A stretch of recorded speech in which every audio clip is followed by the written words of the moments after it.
à Athènes justement avec vous, notre correspondante Alexia Kefalas. Alexia, c'est chaque année la même chose et les flammes Bonjour, sont Gaël. de nouveau aux portes d'Athènes. Oui, c'est un peu une ironie olympique parce que les flammes les plus menaçantes ont attendu la fin des Jeux Olympiques d'Athènes pour apparaître dans la ville de Marathon, la ville mythique, donc à 42 km d'Athènes, comme le veut l'épreuve. Et aussi un autre record, eh bien, c'est la hauteur des flammes, plus de 20 mètres de haut, c'est aussi du jamais vu. À l'heure actuelle, il y a 685 pompiers qui sont sur le pied de guerre. Il y a 32 moyens aériens, dont 5 hélicoptères. Il faut savoir qu'ils ne sont pas du tout aidés par le vent, un vent très puissant, force 7, et surtout des vents qui vont dans tous les sens.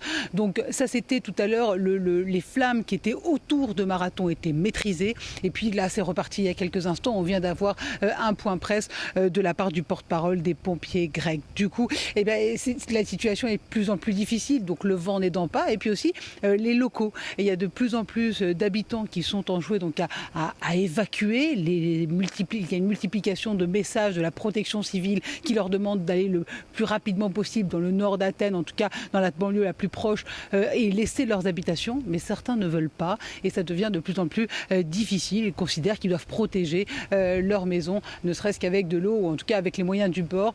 Donc là, voilà, une situation sous tension, des pompiers totalement débordés et des vents toujours aussi fous. Alexia, face à cette situation, la Grèce fait appel au mécanisme européen d'entraide.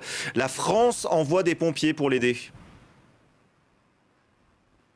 Oui, alors ça, c'est le mécanisme Rescue. La Grèce, chaque année, faisait appel à ce mécanisme.